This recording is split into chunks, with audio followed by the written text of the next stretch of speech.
I am here. I'm here with Victor Conte, esteemed expert in the world of performance-enhancing drugs and how to catch them, how to evade them. One of the people that I've learned from on this subject. I'm very happy to have you here, Victor. Thank you for joining us. It's a pleasure. How you doing, Dave? And hope you guys haven't been talking too much crap about me thus far. I haven't been listening.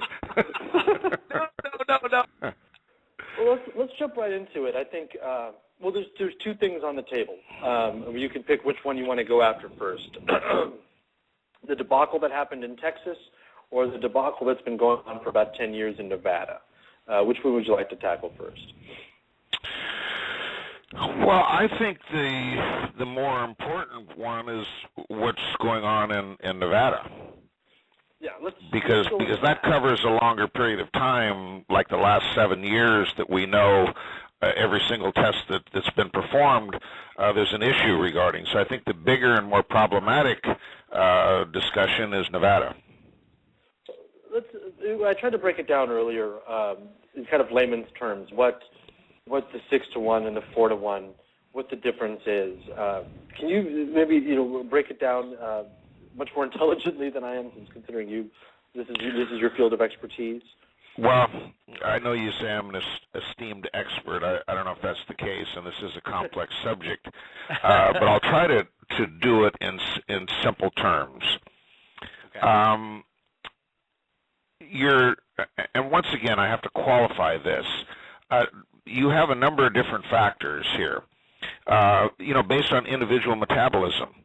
These ratios are a little bit different. Basically, it's 1-to-1 of testosterone to epitestosterone, but Asians have less. On average, one study found them at 0.76-to-1. Whites were at 1.2-to-1. Blacks were at 1.3-to-1. So you not only have individual metabolism issues, but you do have race issues as well that affect this. So it's when I talk, I'm talking in general terms, and I'm saying on average, it's 1-to-1. And you have approximately 30 times more testosterone in your system compared to epitestosterone, but epi clears 30 times faster than testosterone, so you end up with a 1-to-1 ratio in urine, if that makes sense. Now, to put it in perspective, and once again, I'm talking averages here, a male will produce about 50 milligrams of testosterone a week. So it's about 7 milligrams a day. That would give you, on average, the 1-to-1 testosterone-epitestosterone ratio. The research shows that if you double that amount and you inject the subjects with an additional 50 milligrams of testosterone and anthate, in other words, injectable. This is not a fast-acting cream or gel or patch, but an injectable form that is very stable 24 hours a day. That will put you right at about 6-to-1. So in other words, an athlete could double their testosterone level, or by exogenous or injectable source. So if you make 50 naturally, you could take an extra 50 or almost and still come in under the 6-to-1. So if you put that in milligram, perspective, that means that 4-to-1 means you could add approximately 32 milligrams a week to your already being produced 50 milligrams, as opposed to doubling or an additional 50 milligrams. That makes sense? Yes. So you could take more by having a 6-to-1 ratio and get away with it compared to the 4-to-1 ratio. Now here's another interesting point I'd like to make, and that is that everybody talks about hormone replacement therapy. And these guys get a therapeutic use exemption, a TUI as it's called. And typically, this is what's interesting. That standard hormone replacement dosage is 200 milligrams per week. So if a guy is on hormone replacement therapy and he's basically quadrupling the amount that his body would normally produce, I wonder if that would give him a competitive edge. Try duh. So all these guys in the past that are saying, well, listen, all I'm doing is putting back what my body would normally produce, that's simply not true. And anybody that's ever injected testosterone at a hormone replacement dosage of about 200 milligrams knows that it has tremendous effects, makes you feel real good, certainly will help you develop more strength and speed and recover more quickly and all the other benefits. So I'm just trying to add that into the mix because I know that that's a lot of the discussion out there is that, well, these guys are using hormone replacement therapy, and that's their excuse, and they're saying, well, we're low to begin with, and that's another discussion about how they got low. But so let me ask you this, though, Victor, real quick before you get off that subject. In that therapy, obviously they have the proper professionals that are telling them that they need to take this extra 200. That's generally not true either, Dave. That's generally not true. Okay. When you say the proper professional, that would be a board-certified endocrinologist. That's what they do is work in the area, and if they're diagnosed over a period of time. But most of these guys, in my opinion, just go to some, anti-aging longevity doc, and they're handing out prescriptions for testosterone. Like I don't know what, but it's very easy to get in places like Las Vegas or Nevada or Arizona or in the Florida area. There's a lot of these anti-aging clinics. So these aren't really, in my opinion, truly qualified physicians to be determining that someone does have a need for hormone replacement therapy. I think for the most part it's just it's easy access, and the docs themselves are not specialists that are truly qualified to be writing these scripts. So when they getting a medical marijuana card, I got headaches or I got glaucoma. Okay, here, fine. Pay your $50 and there you go. Go ahead, Dave.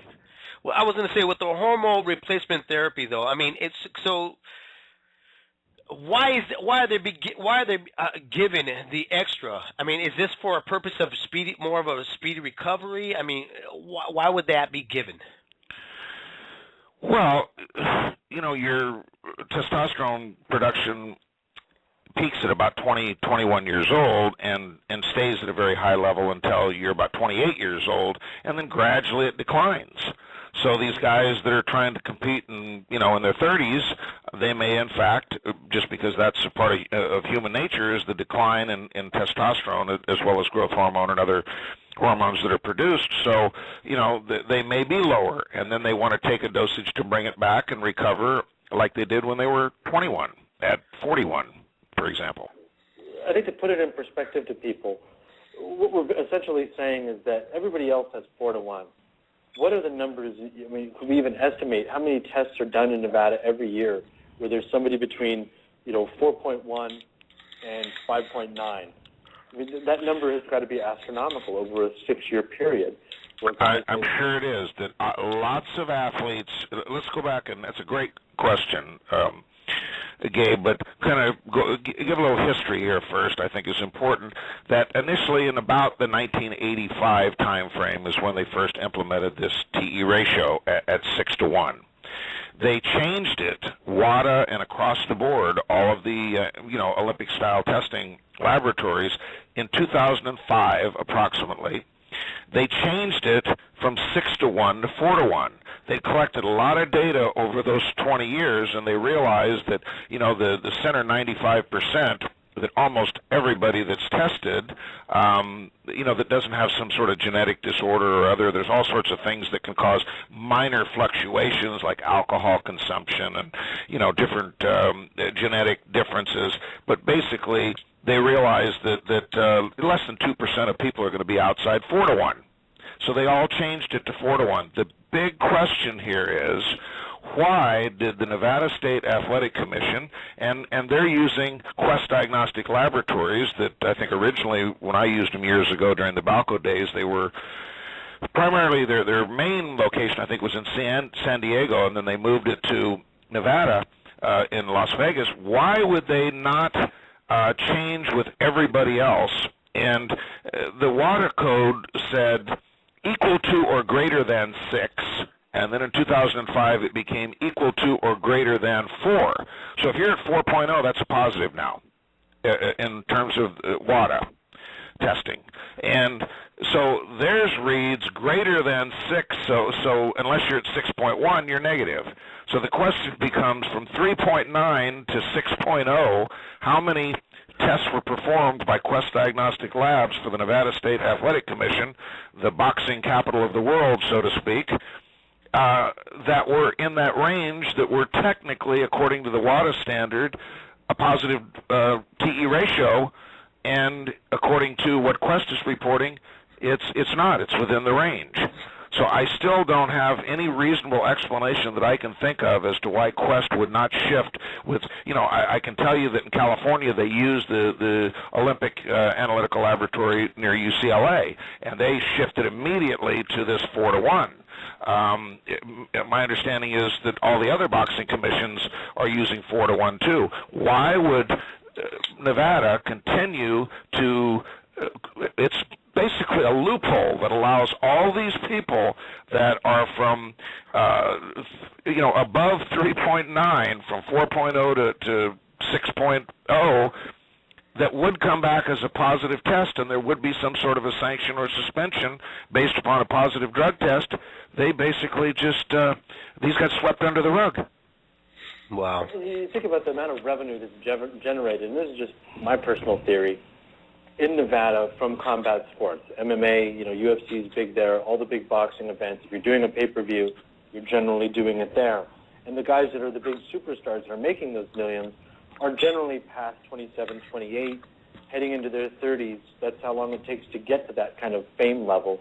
It just makes sense to me that they're going to need to elongate their careers. They're going to need to supplement it with something. Can you just, I know you kind of mentioned benefits earlier, but you kind of did it in a broad stroke, just for people to understand how dangerous it is to have one guy that's bumped up to, in the higher, ratio of the testosterone versus a guy that's just going in there and is just trained hard and not taking anything.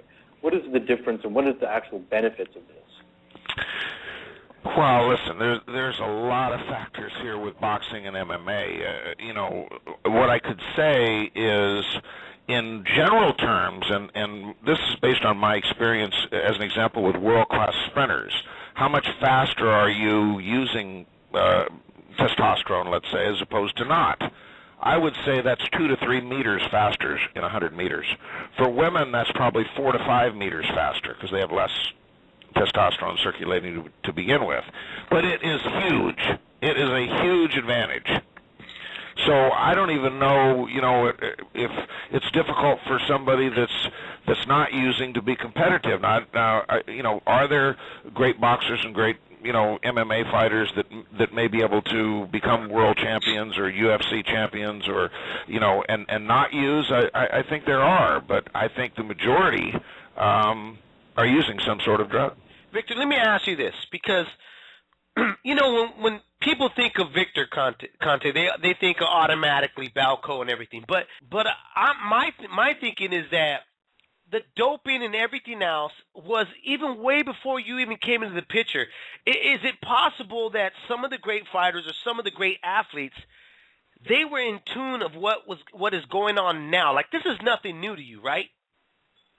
No, and I see where you're going, and you're absolutely right. This has been going on for decades. How far back do you think steroids actually go?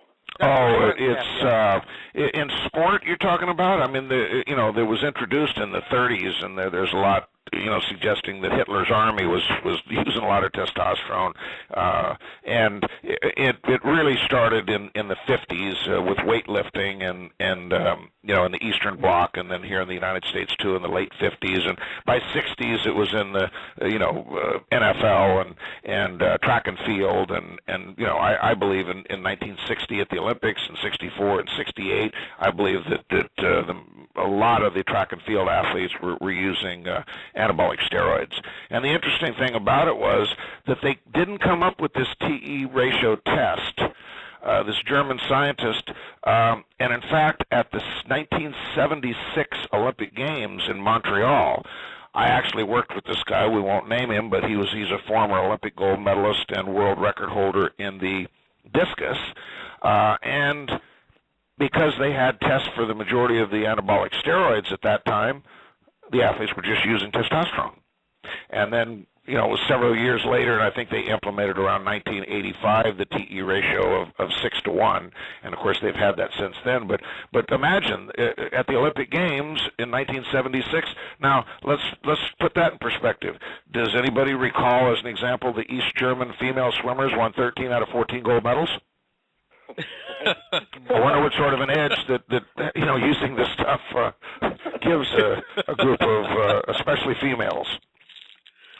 So, yeah, it's been going on for many, many years. It certainly didn't start with Balco Laboratories, in 2000. And it's been around for a long time. Now we know a lot of these Super Bowl teams, the Pittsburgh Steelers, many have acknowledged that they were using lots of stuff. And so I think, back to Dave, your specific question about do I think that this blood doping and the use of steroids has been a part of boxing history, I do. And you know what? Let me ask you this, because honestly, the way I'm looking at things now, Victor, is that I think that not just boxing, but among other sports, they have become a little bit more brave in terms of not really covering their tracks. Does that kind of upset you a little bit? Because I kind of look at what has happened to you in terms of they've kind of blackened your name. They kind of use you as an scapegoat, but at the same time, they're like, okay, well, we did this to this person, but now everybody's kind of overlooking and turning the cheek and not seeing exactly everything else that's kind of happening, what's happening in the sports in general.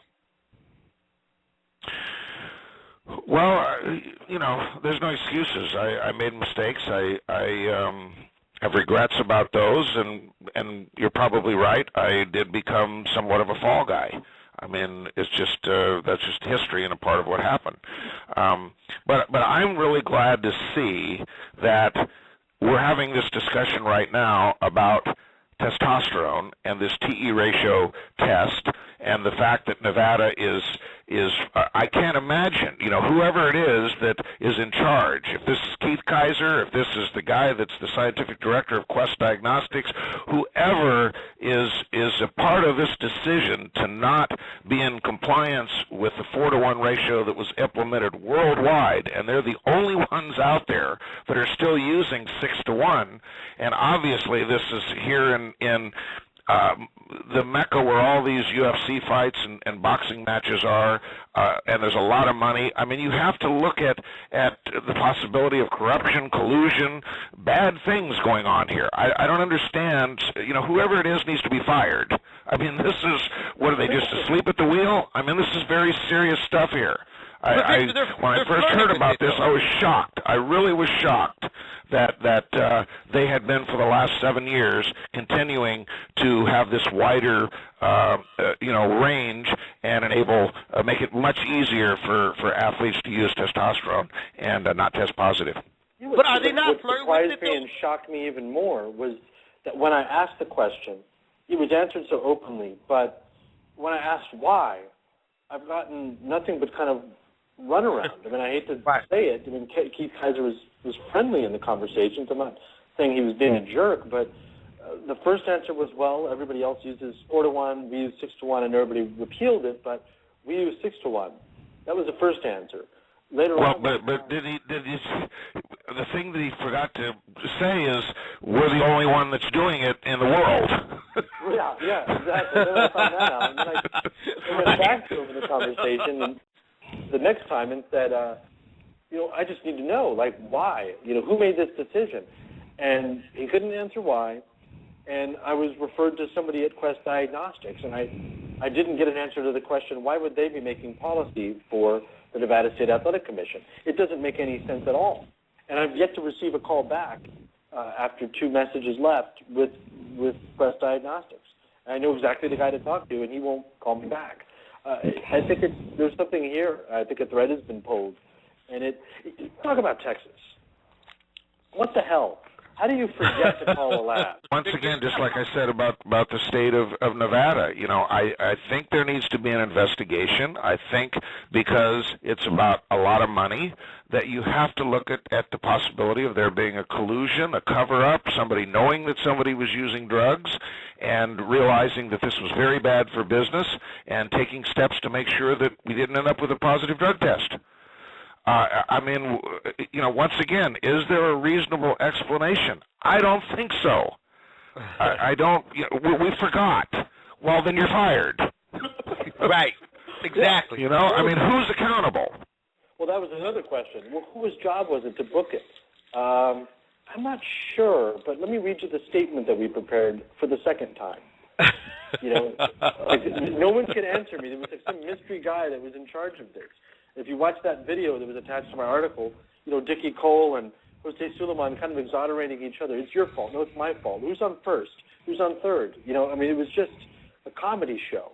And I had somebody tell me today, well, if you've met Dickie Cole, you would not be surprised that he would forget something so important because he's kind of inept.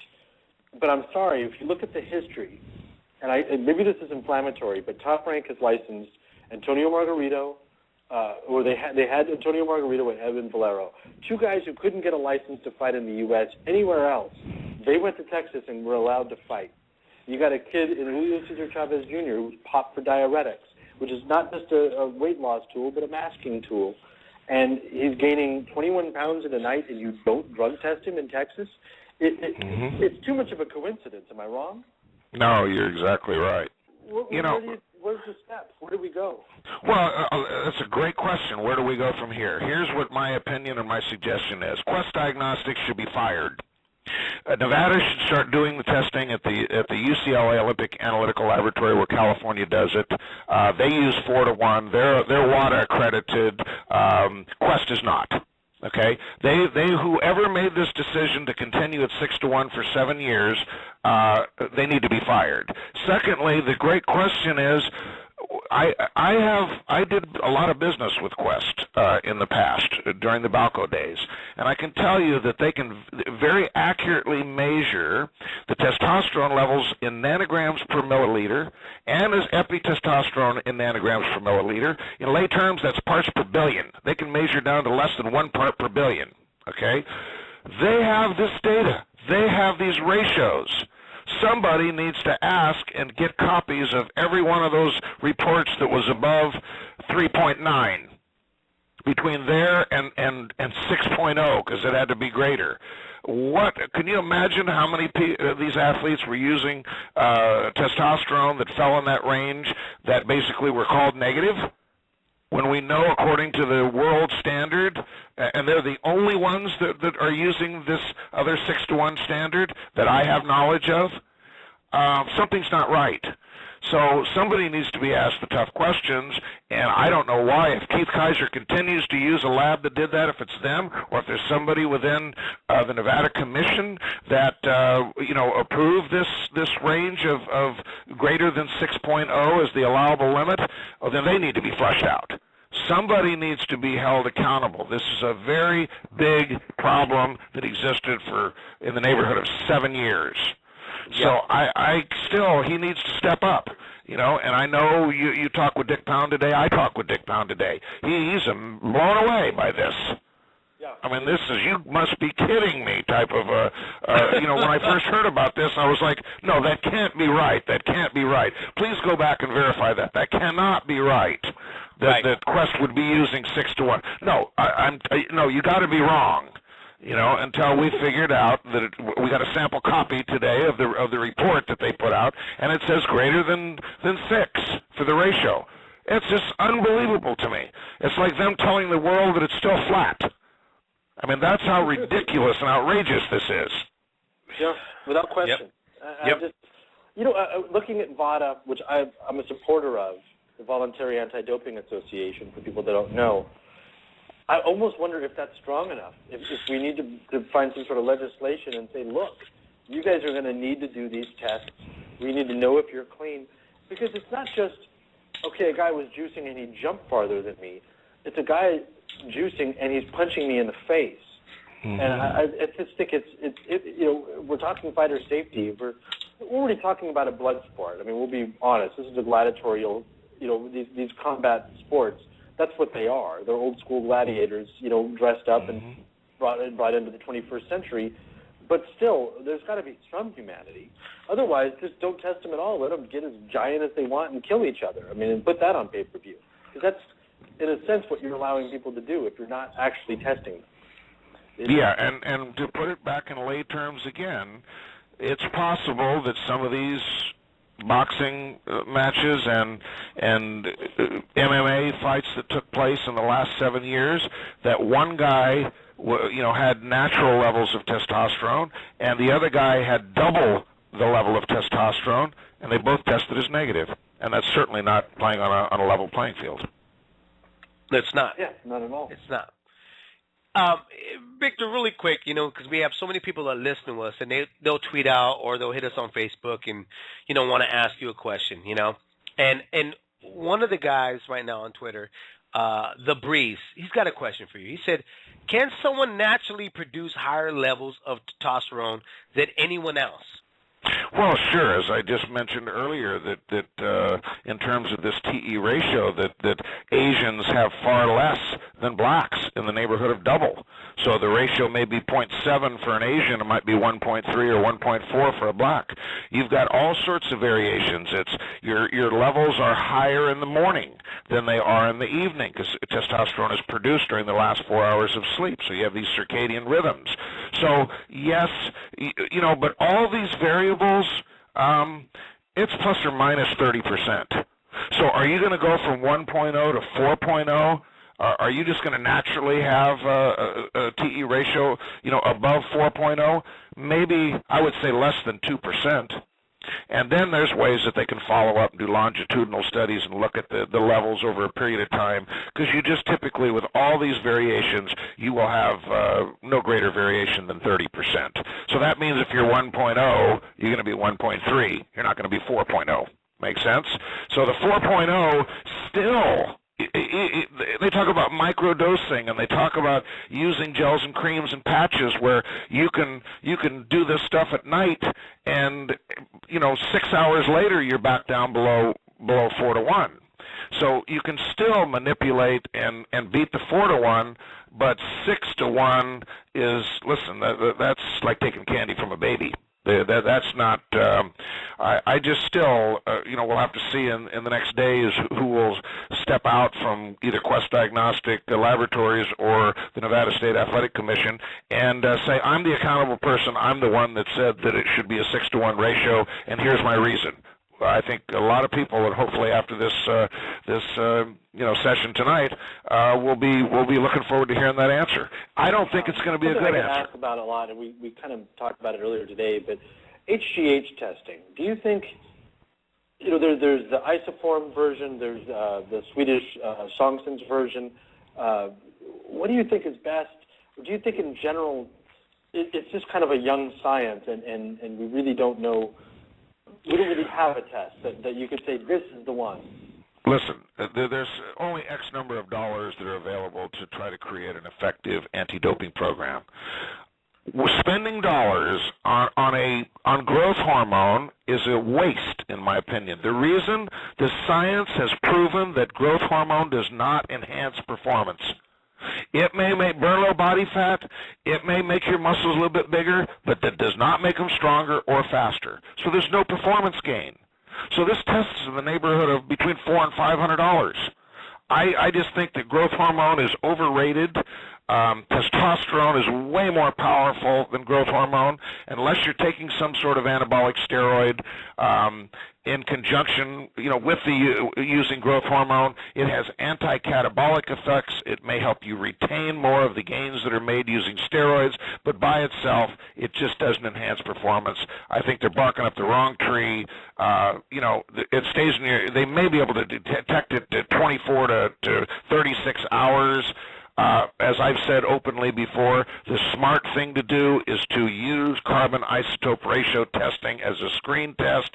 This way, you're going to bust everybody that's using fast-acting testosterone. I don't think that people are using designer steroids like the Clear any longer. The reason is because they have the ability to look. They know what the structure is. It's called a mass spectrogram fragmentation pattern, and they know where these peaks are, and that identifies that molecule is similar in structure to testosterone. Eventually they cracked the code. That's how they cracked the code on the Clear, and they developed a test. You have something called the related substances clause, meaning if it's similar in structure to testosterone, they can bust you. So they're looking at ducking and dodging now as opposed to just not being detectable. And so I think that what they need to do is, because everybody's using these fast-acting species of, meaning creams and gels and patches of testosterone, they need to incorporate, like VADA is doing, as a screen test, carbon isotope ratio testing. USADA does not do that. None of the other international organizations, anti-doping organizations, use carbon isotope ratio testing as a screen test. This is something brand new. I believe it's very effective. So if you've got to spend, $400 or $500 doing a growth hormone test, and they're making a bunch of noise about that, my opinion is shift that over and use it for carbon isotope ratio testing. Now you're going to get some bang for your buck, and you're going to shut down and close that door. Hello, can I please speak to Jose Suliaman? My name is David Duenas. I'm with my co-host Gabriel Montoya. Welcome to Leaving the Ring Radio. How are you doing today, sir? I'm doing very well, thank you. I'm going to pass it over to my co-host Gabriel. Go ahead, Gabriel. Okay. Hi, how are you, Don Jose? Thank you for coming on our show. How are you? I'm doing very well. Thank you very much. Let me start. My first question is something I've always wondered, and I think fight fans wonder. Can you explain the purpose of a sanctioning body, not just the WBC, but what is it that a sanctioning body does in order to help make a fight happen? Well, I believe that the boxing body should make sure that the rules are respected, that everything is within honesty and straightforwardness, that we do really work hard for the protection of the health of the boxers, to see that the promoters pay the right amounts of money to the boxers, that the referee understands his commitment for safety, and that everything is done in accordance to the law and the rules and regulations of the organization. Now, what do you think is the hardest thing? I mean, I know, like recently with Chavez Jr., let's say, for example, with him, you've made a ruling that Sergio Martinez will be his next fight. But then you hear Bob Arum talk, and he names 2 or 3 other people that he wants Jr. to fight before Sergio Martinez fights. What are your rights as a sanctioning body in order to enforce your rule? Yeah, it's a good question. The WBC ruled in Las Vegas at the last convention that Chavez must meet Martinez. But as we knew that both had signed TV commitments, Chavez on February the 4th and Martinez on 17th of March, right, we allowed them to go ahead with their fights, but with the understanding that the winner in February 4th would have to fight Martinez if he won his fight. And the WBC has not changed a bit about it. But unfortunately, promoters, and especially Mr. Arum, is now announcing different things of matters, and we cannot quiet it down. We are going to proceed in the strict accordance to what we voted for at the convention. If Chavez doesn't want to fight and comply with his commitment with WBC, well, he's free to go. So then the WBC would strip him if they didn't fight Martinez next? Well, I don't know the word. I would say withdraw recognition from his title. I'm sorry, I didn't catch that. I didn't understand that, Jose. What was that? Oh, I repeat. The WBC will withdraw recognition of his championship of the world. Take away our recognition from his title. I see. Is that the same as stripping his belts? Well, stripping is a very tough word that I prefer never to use. I'm not really understanding, Jose. I mean, if he's not recognized as the champion, obviously he doesn't have the belt, so that would be considered taking the belts away from him, right? Yes, that's right. But we are not robbing the belt. We are not stripping it. We are following the WBC rules that state that we will withdraw recognition of his title. So let me ask you this. So if he does not face Martinez and you would withdraw the recognition of that bout, does that bout go automatically back to Martinez since it was withdrawn from him the first time? No. He would have to fight for the title. If he's not fighting for the title, we could not accept him as being the champion without a fight for the title. There was a ruling that you made at the WBC convention regarding the belt, your 140-pound belt, and it said that Garcia, 160. I'm talking about a different belt now. The belt that Eric Morales holds. Yes. His mandatory is a Jose Suliaman, and he's been very vocal about getting his mandatory title shot. He's paid his money and everything, and the ruling was that the fight between Garcia and Morales could not be moved for any reason, including injury or sickness, or he would be Suliaman would be allowed to fight for the title. And then they moved it, and now he's not fighting for the title.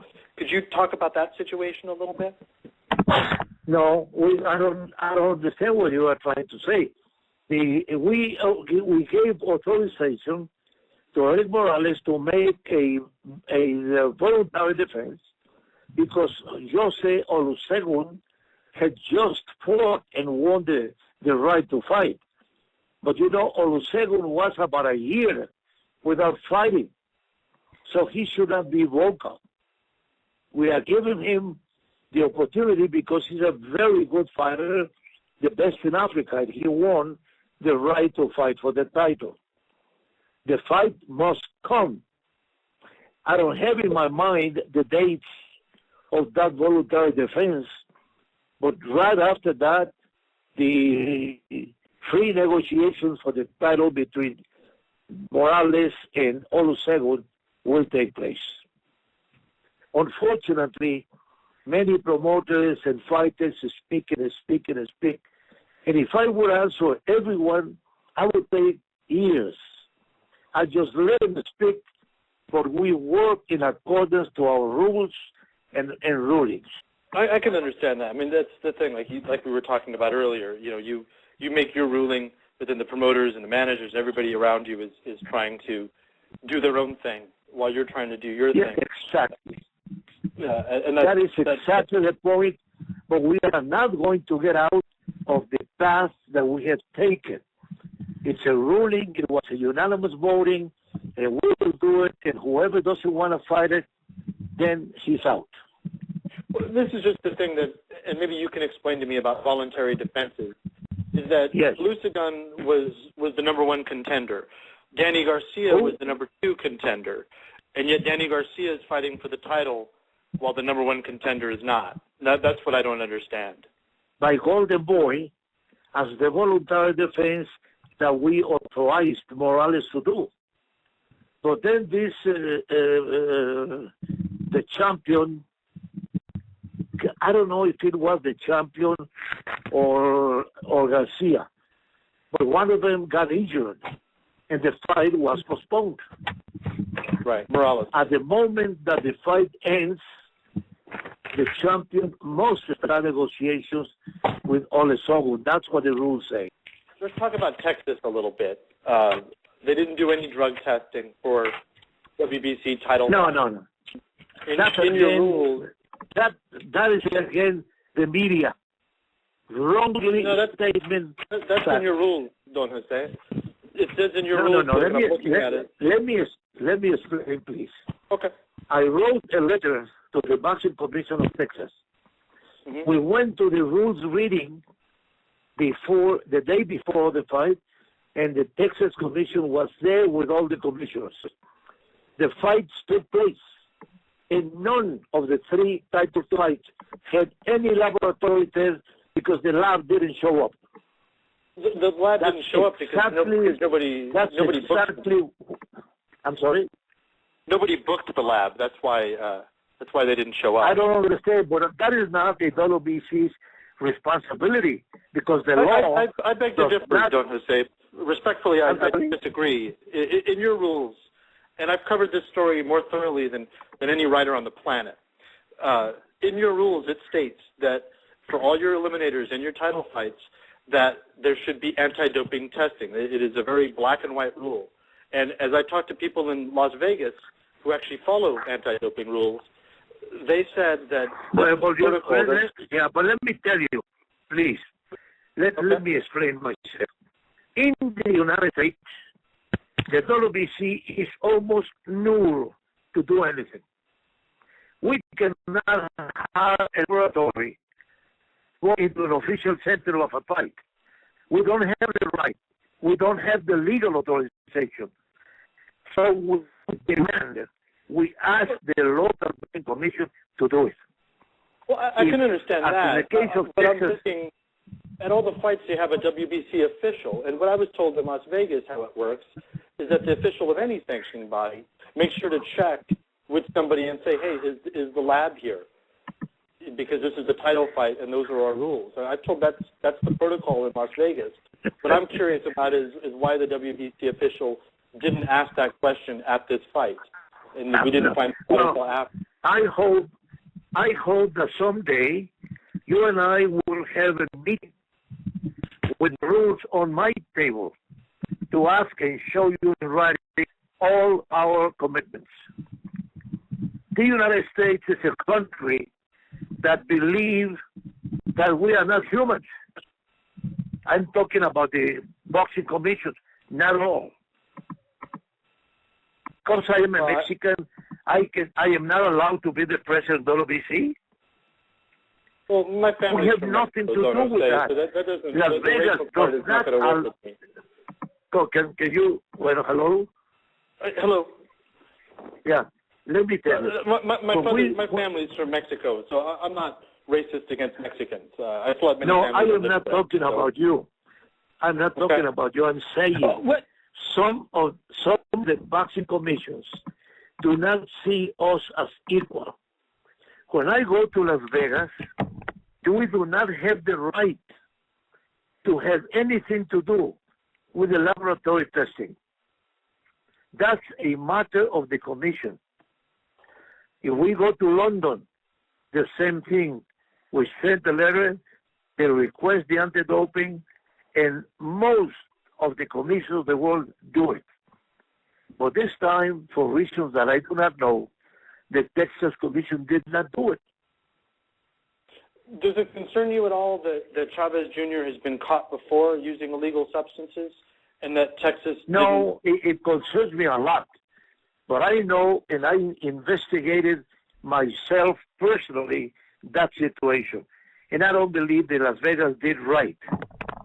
He was sick, and he was in the hospital given medicine to get rid of his, I don't know how you say that in English, a strong cold. And now he advised that he had taken that medicine. But even doing that, we demanded the lab tests in Texas, in writing and in public in front of the media, the day of the reading of the rules. There's nothing that we can do. But please, don't take that, Chavez. He's a very decent. He's a very decent. Well, this is the other thing that bothers me. Is he got caught by the police for driving under the influence of alcohol 2 weeks before the fight. That is terrible. I agree with you. Terrible. Unacceptable to a professional boxing. Isn't there a morals clause also in the WBC rules? I'm sorry? Is there a morals clause also in the WBC rules? I'm just... Well, but we were not aware of that. Only after the fight, when Mr. Marco Antonio Rubio's people told us for the press. We were not aware of that. I don't know if you were, but we were not. Only after the fight we did. I understand what you're saying. You know, you're upset about the whole Texas situation, and your hands are tied in particulars. But going back, if this is still written in your ruling, and it has to be enforced by the WBC, and they don't follow through it, what repercussions do the people, the sanctioning, and the fighters themselves? What happens to them? I mean, do you let them off the hook? Well, look. Every one of the 160 nations, the national federations are affiliated with the WBC. But in the United States, the boxing commissions cannot, because there is an agreement at the ABC that does not allow them to be affiliated with us. So we cannot do anything in the United States. Now, the Texas Commission is a very good boxing commission. They work excellent, and we like them and respect them. And I just cannot explain to you about the drug. I think that I hope that you could call them, because I could not explain anything about it. Yeah, I wouldn't say Texas is that good of a commission. I mean, they made a mistake here. They didn't even book a drug test for that fight. Yeah. I mean, and they've made numerous mistakes. How is that a good commission? I mean, what do you want me to do? I said, okay, I'd like for you to tell me the truth. They're not a good commission. I mean, that's false. Just 1 minute. Tell me it's a good commission. Look. Every word that I say is the truth that I know. I have never lied to anybody. I have always kept my word.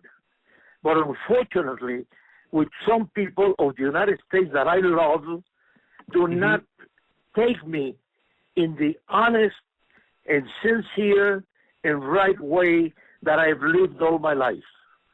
I cannot say the lies. I always say the truth as I know it. And you can check anywhere, and you will find that to be right. Well, Nacho Beristain wouldn't agree with you, but that's a whole other story. I'm sorry. No. I would like to answer any question that you would like to have with me.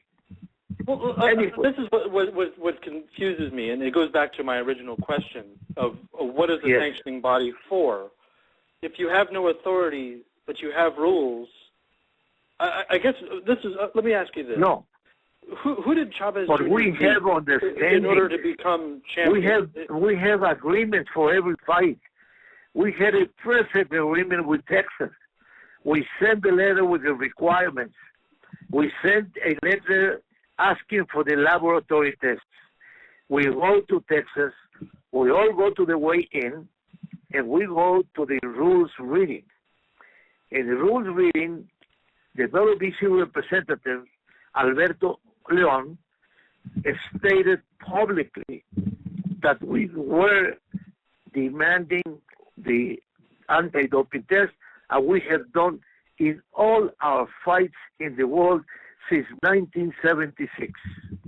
Well, they accepted the commission to do it.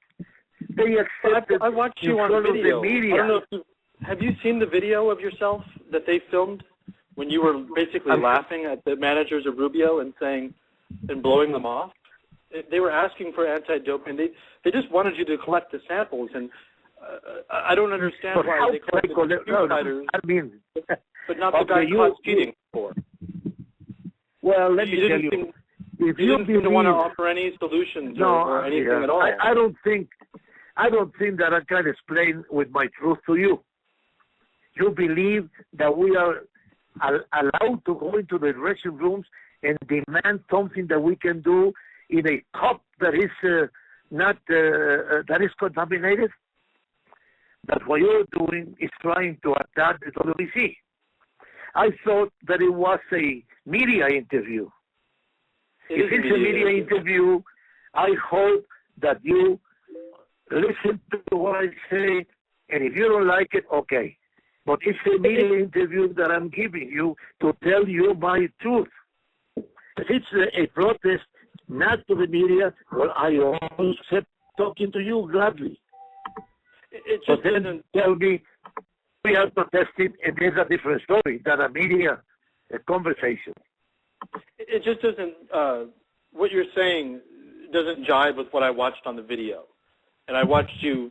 This man was looking to the leader of the WBC, the president of the WBC, for answers, and you laughed at him and walked off. And I just wonder why you did that, rather than look for solutions. I didn't walk off. I did not walk away. No. How? I'm using a wheelchair.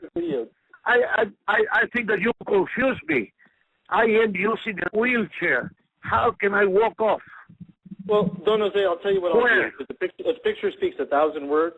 I will tweet the video to you. You can watch yourself walk off on YouTube. Then we can talk. It's like 1,000 times.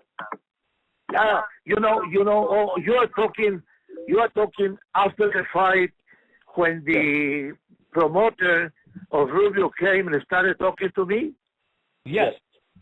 No, I didn't walk away. That's how the video ends. You walking away. If he says that, I will call him for a public audience to tell me when did I walk away from him. I'll send you the video on Twitter now. Those people are not good losers. He's not a experienced promoter. He's very new. And you don't know him. He's only attacking everybody. Promoters, commissioners.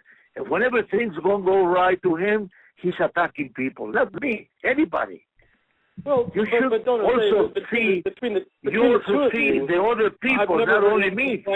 And I saw your organization get sued for $30 million by a fighter that feels like he was cheated, and he won. I'm kind of having to trust his word over yours.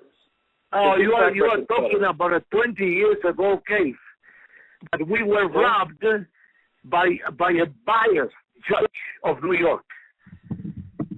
You are talking to me on something that is very negative, and I'm going to hang up on you.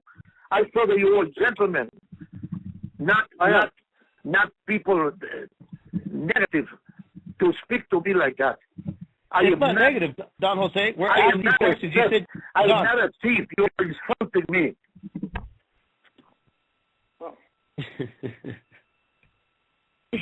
Well, is he gone? I think so.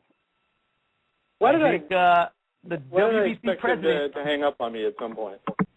I was expecting that a little earlier, to tell you the truth. Well, I mean, it's funny. It's the same thing that when you criticize a fighter and say, like Paul Williams, I told him that I thought he lost the Martinez fight.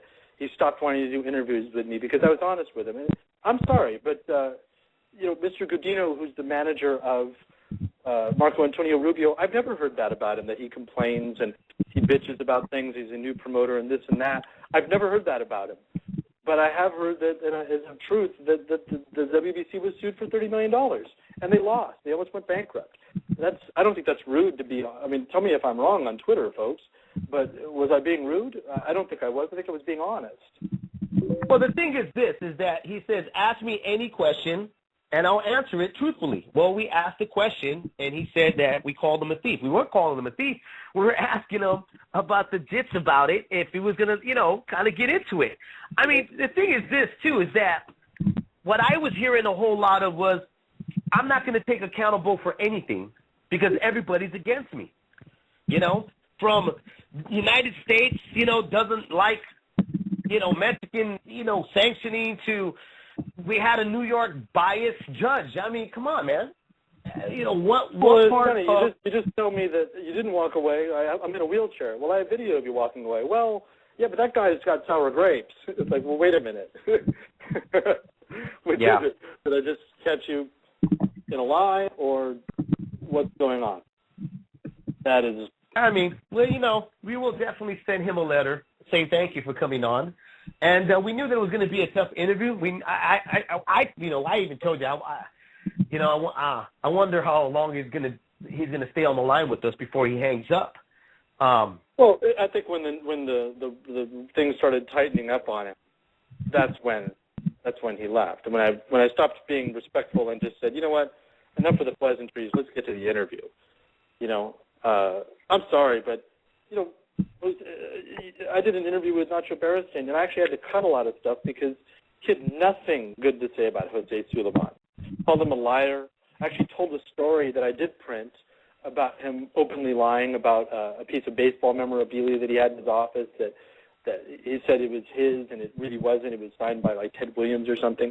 You know, I'm sorry, but I don't think I did anything wrong. Let's move on. You know, I maybe need to take a shower after that. You know, he just didn't want to. Another thing too, he wouldn't even allow. I mean, was trying to get some questions in myself, and he just would not. You know what I mean? He wanted to continue to justify whatever he was kind of, you know, brewing up for us to. I just got the feeling he was trying to overwhelm us with words and fancy words and a lot of political terms rather than answering the real questions, you know. For a guy that made a shitload of money in the U.S., he sure didn't have anything good to say about us, how we hate him and, you know, Mexico and this and that. You know, I'm sorry, but I'm actually Mexican. My family's from Mexico. My mother's from Mexico. My father's first generation from Mexico. You can just play the race card somewhere else because I'm Mexican. So sorry, and I'm not I'm not a self-hating Mexican. I love my people. I love being brown. I love that I have a tan in the dead of winter. So sorry, that's not going to work. It's just not going to work. Definitely, man. Definitely, you know. Anyway. And I hope. Yeah. Well, we got Timothy Bradley scheduled to be on here with us on Leave It in the Ring. Jose Suliaman, if you missed the interview, I don't know if, you know, we tried to interview him as best we could. We tried to get him to answer some real questions. There were not going to be any fluffy questions. We try not to do that here on Leave It in the Ring. But sometimes people walk away upset, really upset with us. And Jose Suliaman obviously was one of the guys that got really upset with us because we started to ask the deep cut questions, the ones that you can't stitch up. We got Timothy Bradley with us here, Dave. Yeah, man. What's going on, bro? Hey, man, Dave. Welcome again here on Leaving the Ring. Man. It's always a pleasure. We're just excited to have you back on, excited about the fact that you got Manny Pacquiao. Was mentioned a little earlier that I honestly, there was fight fans that were telling me this fight was going to happen. I really did not think they were going to serve him to you, to tell you the truth. You know? Right. But let me ask you, because we had a caller earlier, and he was asking us a question because they're saying they're selling this fight, but Manny hasn't signed it yet. Has he signed it, or what's going on with that? I don't know, man.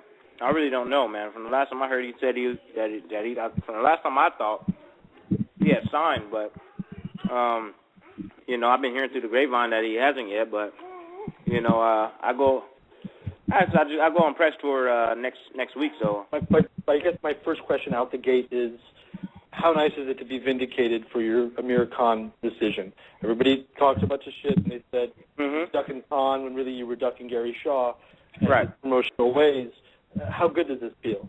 Man, it feels great, man. You know, it's just like, you know, like I always said, man, I'm going to get the last laugh at the end of the day. You know, we had this plan for a while. You know, my team and I told you, once it unveiled, man, everybody's going to be like, wow. You know, all that stuff that happened in the past, man, you know, it's overshadowed now, man. You know, this is the big times now. This is a completely different level, you know, in the game. This is the top of the top, you know. So, you know, I'm very excited to be a part of it, you know, and very excited that, you know, my team and I, Cameron Duncan, best manager in the game, period, hands down, my wife and myself, you know, and Team Bradley, we set out to do, you know, one thing, and that's fight the best out there, and that's Manny Pacquiao. When this fight was announced, I was, you know, right away, I put it up on Facebook and on Twitter. And I still can't figure this out. And I don't know if you can figure this out either, but why do you think that the fans dismiss you on every single fight? Like fans just do not, for some reason, want to accept the fact that you're a factor on any fight. When it came to Alexander, when it came to Holt, when it came to Campbell, and now we're talking about Pacquiao, like, fans are not even giving you a breathing chance. Why do you think that? I don't know. I really don't know, man. You know, I guess my fighting style, you know, the way I fight, you know, I guess it's not appealing to their eye, man. I really don't know what they're watching, man. They, you know, I guess they're looking for, you know, a fighter like Rios or something that just comes straight forward and get hit a whole heck of a lot. And I really don't know, man. You know, but you know, at the end of the night, there's gonna be a lot of fans that's gonna lose a lot of money. You know, and you know, eventually they're gonna hop on board, man. You know, they definitely gonna hop on board, and you know, so I really don't worry about it, man. You know, I just this is an art, what you do, boxing. I mean, it's not just entertainment, but this is your art form. This is your career. Yeah. So as an artist, do you just say, I just got to do what I do, and let the work speak for itself. And ultimately, when the career is done, then people can judge. Because people are so in a rush these days. It's like, oh, he got a headbutt, so he's a headbutter, or oh, he doesn't knock people out, so he's this. Yeah. Your work's not done yet, right? No. I mean, I'm going to continue on to grow, man, and grow as a fighter, and a man. I just, I go out there and I take care of business, man. And one thing that I know how to do is win, dude. And sometimes it's just not good enough for the fans. The fans want me to put my body and my mind and everything on the line, and Floyd Mayweather is the best fighter in the world, man, and, he doesn't get respect from the fans because of his style and the way he fights. A lot of people say, he fights boring, his fights are boring, but, it's an art, man. Boxing is an art, it's not, it's not a sport where it's just, oh, you hit me and I hit you, they used to saying that Rocky stuff, man. They need to go ahead and stop watching that Rocky stuff, man, and, it's hit and I get hit, dude, you don't want to end up getting, we got families and kids and stuff, and I know we're in the sport to do damage, you know what I mean, but not take damage, you know what I'm saying?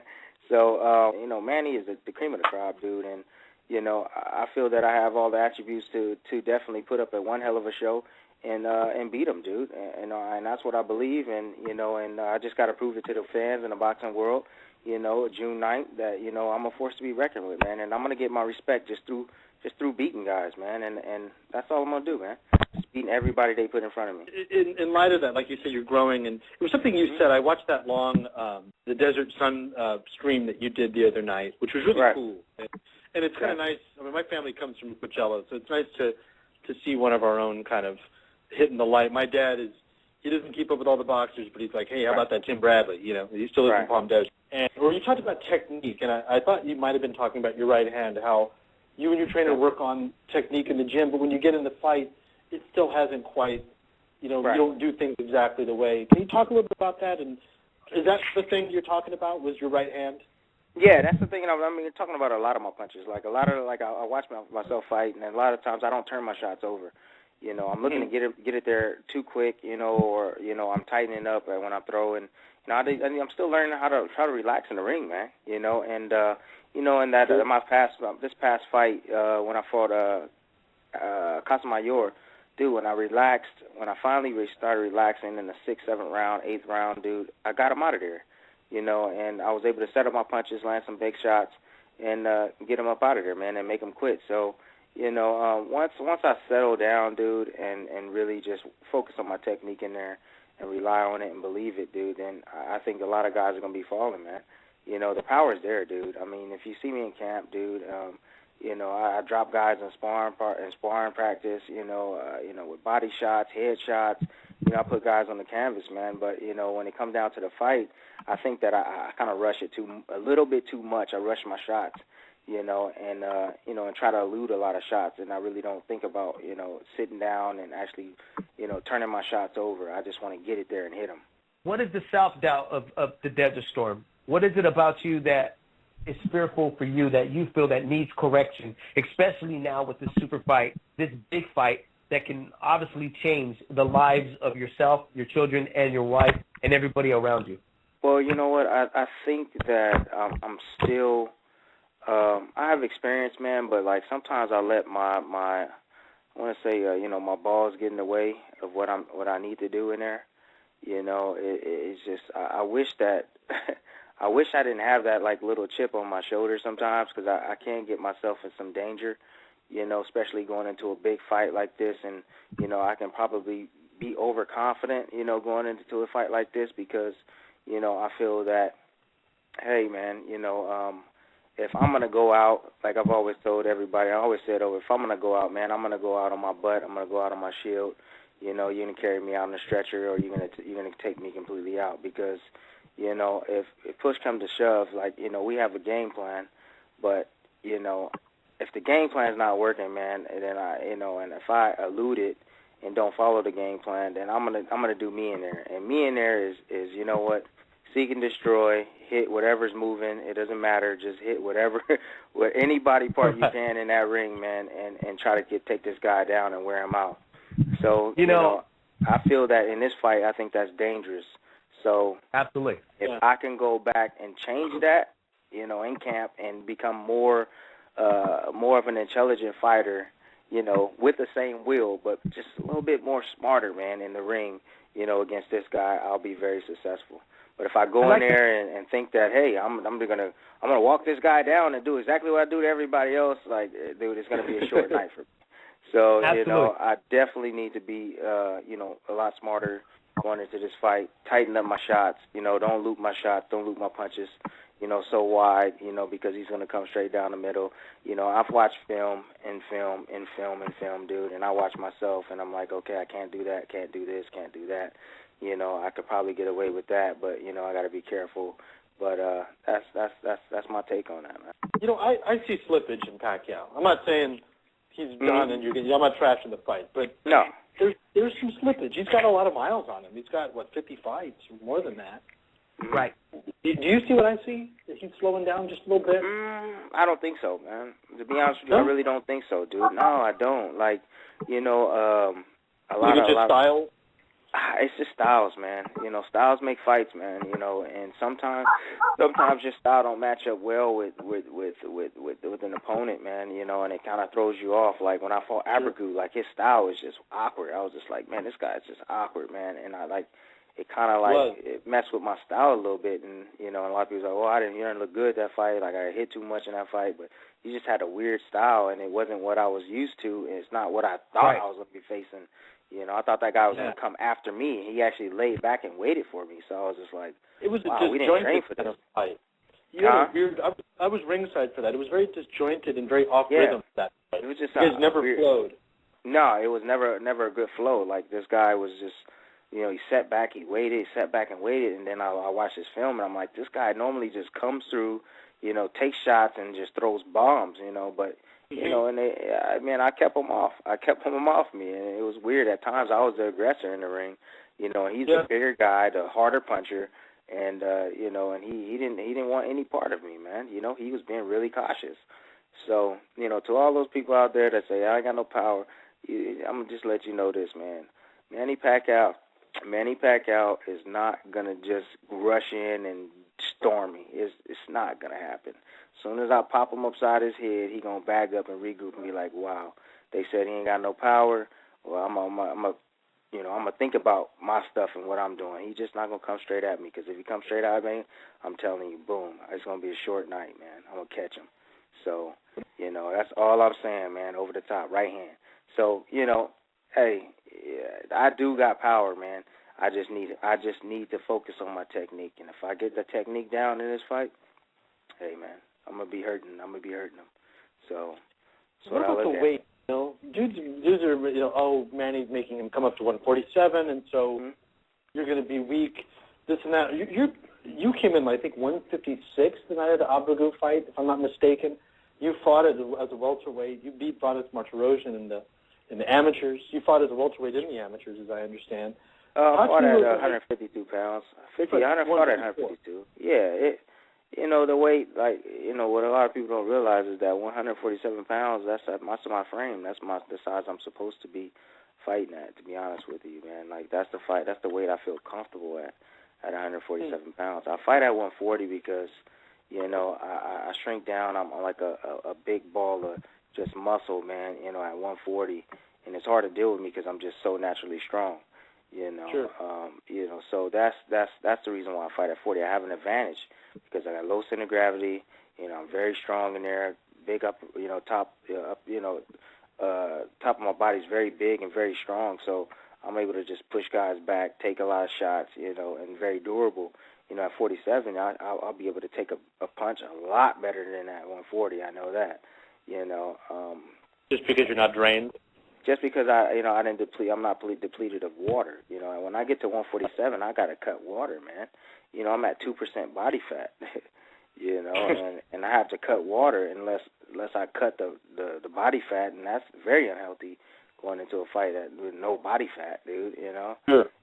So you know, 47, I'm a lot more comfortable at 47. You know, and stronger. So. You know, I walk around 160, 165, dude. So, you know, right now I'm about 163 right now. So I just come down, you know, 15 pounds, and I'm ready to go, man. Headbutts. Let's talk about headbutts.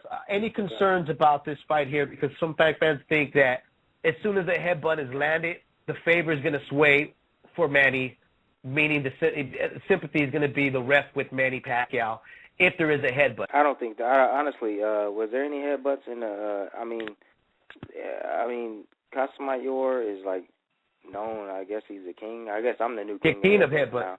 But CasaMayor is like the king of headbutts, right? And we fought, right? And he fought sloppy as hell, and he was trying to drill me with the head, and there was zero headbutts in that fight. Not one time that our heads clashed, dude. So I mean, right. And everybody was expecting a headbutt. Even the commentators at the beginning were like, "Oh, this is whoever lands the biggest headbutt is gonna win the fight or whatever, as long as it lasts." They made a comment or whatever, and I heard it, on a video, but it was zero headbutts. But you really don't hear anybody talking about that, besides like Lim Satterfield is like, "Hey man, Bradley used his head and not in that way, but he used his head very wisely against CasaMayor, and took him out, and did exactly what he's supposed to do." So, there was no headbutts. It was no, and you too, man. There was no headbutts the last fight, and everybody expected a headbutt in that fight.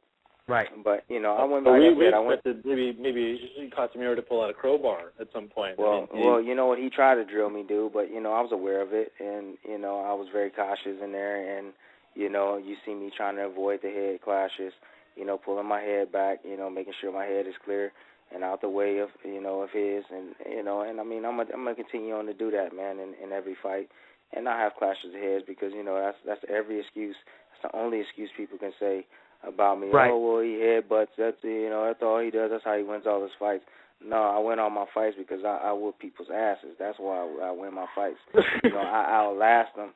I outmaneuver them. I outthink them.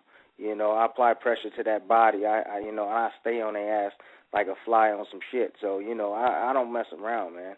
When I'm in the ring, and so they that's the only excuse that people can say about me, man. Period, is that he uses his head. Nah, dude. That's not the case. So my last fight, now easy work. The dude from the gate, as soon as I hit him with that first right hand, he wanted to hug me and kiss me. I was like, man, here go the Devin fight all over again. Here he goes. He want to hug me. He want to hug me. That's all he wants to do. He wants to hug me. And so I can't do anything about that. The guy's gonna hug. He's gonna hug. He don't like what he's feeling there. So, it doesn't bother me, man. You remind me of Hagler in a lot of ways. Your style is, and I grew up loving Hagler. He was my guy. That's my never a Sugar Ray Leonard guy. And one of my favorite fighters.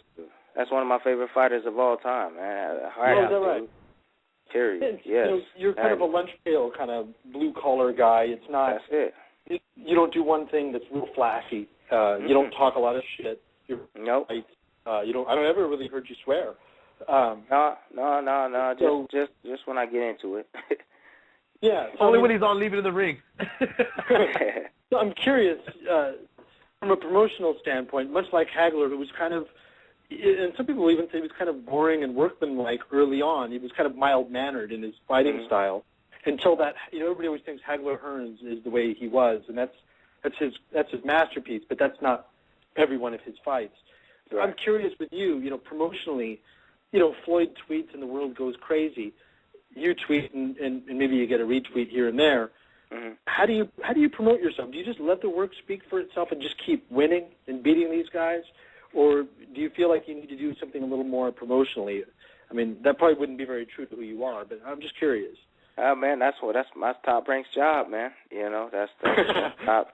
That's the reason why I signed with Top Rank, man, is to be promoted right. You know what I mean? And I feel that if a lot of my fights were on TV, television when I was coming up, dude, I'll be no hands down. I'll be big. I'll be huge, man. If my fights was televised early in my career, but I didn't have that, man. I started in the ballroom, dude.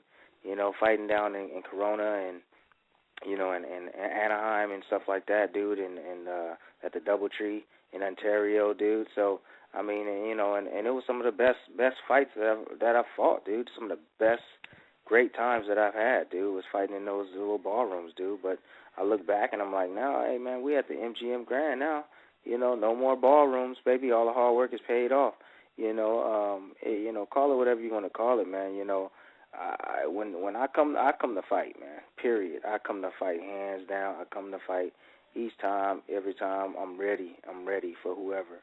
It ain't gonna be no different, man. It's not gonna be no different. Like everybody, like, oh, are you scared to fight Manny Pacquiao? He's the best. I said Manny Pacquiao is just a name, man. He's just a name right. to me. He's just one of the best fighters in the world. Period. One or two, depending on where you have him on your list. And I'm like, I belong in that list. That's how I feel. That's what I believe. I belong in that list. One or two, I belong in that list.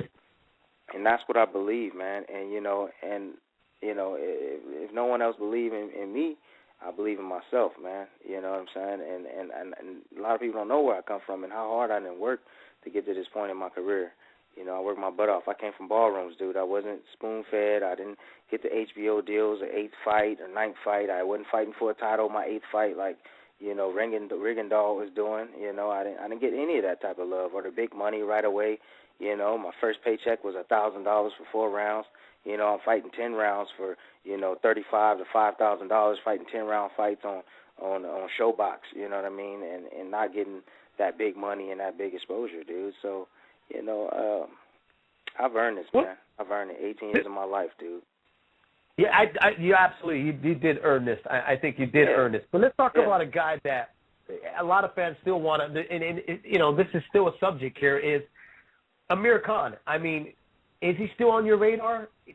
Do you see a possible fight with that guy? And what did you think of his reaction losing to Lamont Peterson? Well, Khan is like right now, he's nowhere on my radar right now. I mean, the only thing on my mind right now is Manny Pacquiao. Khan is a little bitty roach compared to Manny Pacquiao. Manny Pacquiao is the big cockroach. You know what I'm saying? The ones that you like, ugh, dang. You know what I mean? Like, you want to get, you want to definitely get that out. Get that out your house. Khan is like a little itty bitty tiny roach. You just step on him, and it's like it's over. Just a little tap, Cockroach. You gotta reach for him. You gotta get the broom out on that one. So he's not even in my mind or nothing, dude. Like Lamont Peterson is gonna put hands on him in the second fight again. Gonna beat him again. Khan. That's what I feel, dude. Is that a fight that I could see happening in the near future? Yeah, man. It could happen.